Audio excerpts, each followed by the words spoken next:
3 दिन से बीमार हैं। डॉक्टर कहते हैं बचने की कोई आशा नहीं, निमोनिया हो गया है। पर मुझे न जाने क्यों इनका गम नहीं है। इतनी वज्र हृदय में कभी न थी। न जाने वह मेरी कोमलता कहाँ चली गई। किसी बीमार की सूरत देखकर मेरा हृदय करुणा से चंचल हो जाता था। मैं किसी का रोना नहीं सुन सकती थी।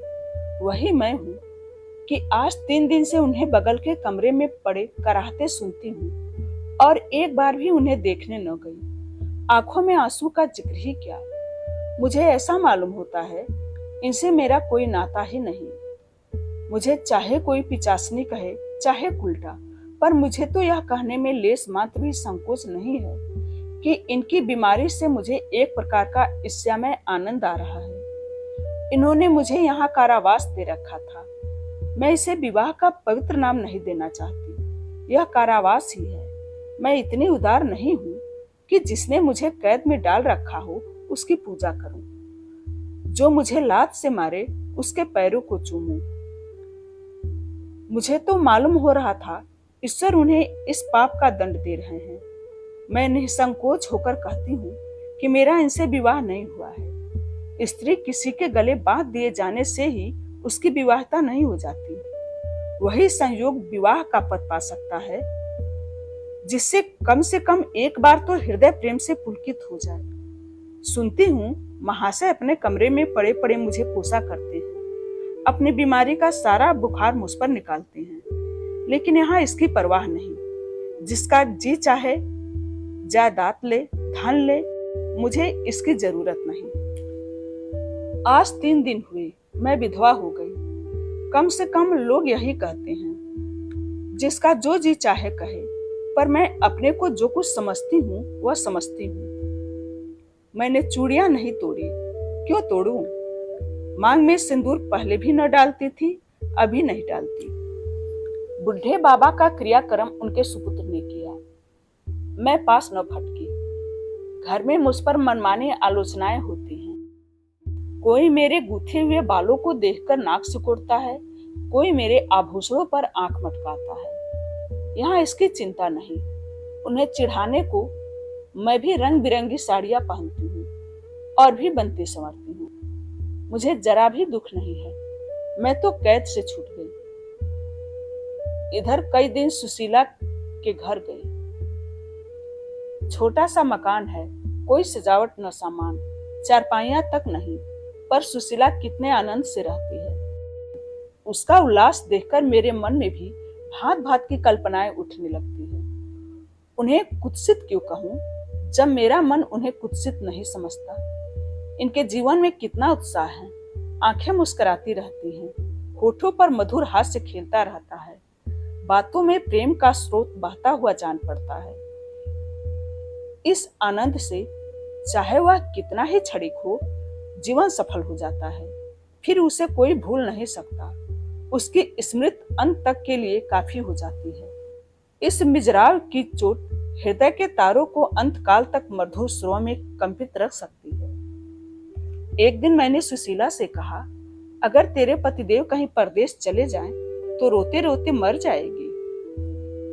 सुशीला गंभीर भाव से बोली, नहीं बहन, मरूंगी नहीं। उनकी याद सदैव प्रफुल्लित करती रहेगी, चाहे उन्हें परदेश में बरसों लग जाए। मैं यही प्रेम चाहती हूँ। इसी चोट के लिए मेरा मन तड़पता रहता है। मैं भी ऐसी ही स्मृति चाहती हूँ, जिससे दिल के तार सदैव बजते रहें, जिसका नशा नित्य छाया रहे। रात होते होते हिचकियां बंध गई। न जाने क्यों दिल भर आता था। अपना जीवन सामने एक बिगड़ मैदान की भांत फैला हुआ मालूम होता था, जहां बगलों के सिवा हरियाली का नाम नहीं। घर फाड़े खाता था।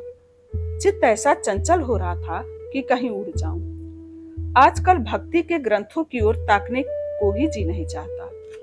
कहीं सैर जाने की भी इच्छा नहीं होती। क्या चाहती हूँ यह मैं स्वयं भी नहीं जानती, लेकिन मैं जो जानती हूँ वह मेरा एक एक रोम जानता है। मैं अपनी भावनाओं की संजीव मूर्ति हूँ। मेरा एक एक अंग मेरी आंतरिक वेदना का अंतर्नाद कर रहा है। मेरे चित्त की चंचलता उस अंतिम दशा को पहुंच गई है जब मनुष्य का निंदा की न लज्जा रहती है और न भय। जिन लोभी स्वार्थी माता पिता ने मुझे कुएं में ढकेला, जिस पाषाण हृदय प्राणी ने मेरे मांग में सिंदूर डालने का स्वांग किया, उसके प्रति मेरे मन में बार बार दुष्कामनाएं उठती हैं। मैं उन्हें लज्जित करना चाहती हूँ। मैं अपने मुंह में कालिख लगाकर उनके मुंह में कालिख लगाना चाहती हूँ। मैं अपने प्राण देकर उन्हें प्राण दंड दिलाना चाहती हूँ। मेरा नारित्व लुप्त हो गया है। मेरे हृदय में प्रचंड ज्वाला उठी हुई है।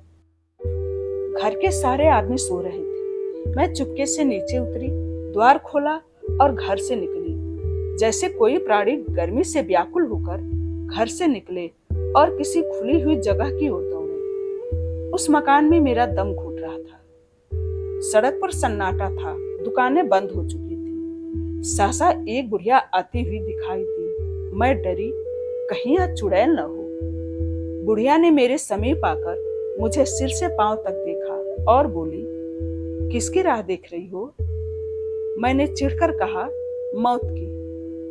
बुढ़िया, तुम्हारे नसीबों में तो अभी जिंदगी के बड़े बड़े सुख भोगने लिखे हैं। अंधेरी रात गुजर गई, आसमान पर सुबह की रोशनी नजर आ रही है। मैंने हंसकर कहा, अंधेरे में भी तुम्हारी आंखें इतनी तेज हैं कि नसीबों की लिखावट पढ़ लेती हैं।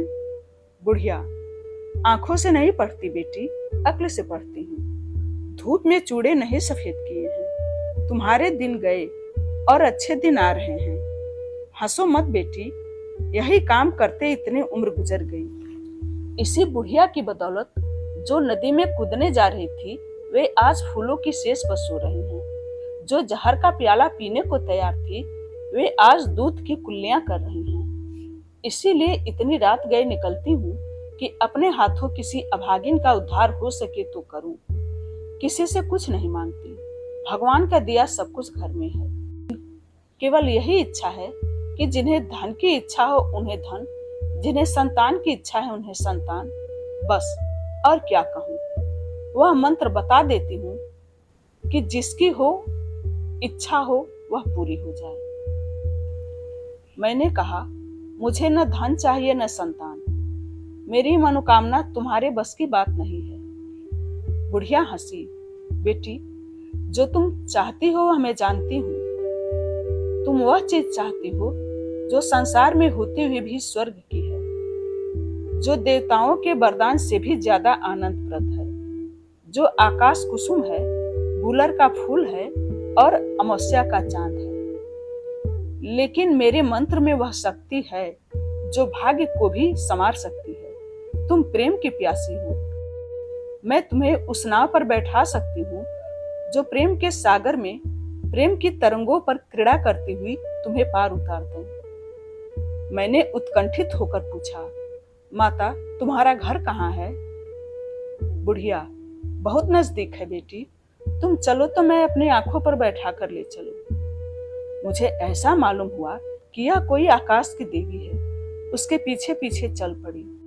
आह, यह बुढ़िया जिसे मैं आकाश की देवी समझती थी, नरक की डाइन निकली। मेरा सर्वनाश हो गया। मैं अमृत खोजती थी, विष मिला। निर्मल स्वच्छ प्रेम की प्यासी थी, गंदे विषाक्त नाले में गिर पड़ी। वह वस्तु न मिलनी थी, न मिली। मैं सुशीला का सा सुख चाहती थी, उल्टाओं की विषय वासना नहीं। लेकिन जीवन पथ में एक बार उल्टी राह चलकर फिर सीधे मार्ग पर आना कठिन है।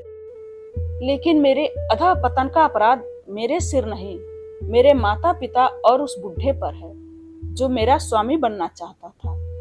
मैं यह पंक्तियां न लिखती, लेकिन इस विचार से लिख रही हूँ कि मेरी आत्मकथा पढ़कर लोगों की आंखें खुले।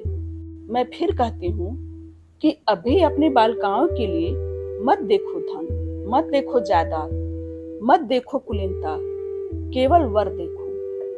अगर उसके लिए जोड़ी का वर नहीं पा सकते हो तो लड़की को कुंवारी रख छोड़ो, जहर देकर मार डालो, गला घोट डालो, पर किसी बूढ़े खुसट से मत ब्याहो। स्त्री सब कुछ सह सकती है, दारुण से दारुण दुख, बड़े से बड़ा संकट, मगर नहीं सह सकती तो अपने यौवन काल की उमंगों का कुचला जाना। रही मैं, मेरे लिए अब इस जीवन में कोई आशा नहीं। इस अधम दशा की भी उस दशा में न बदलूंगी जिससे निकल कर आई हूं। यह कहानी प्रेमचंद जी द्वारा लिखित है। आशा है आपको पसंद आई होगी। धन्यवाद।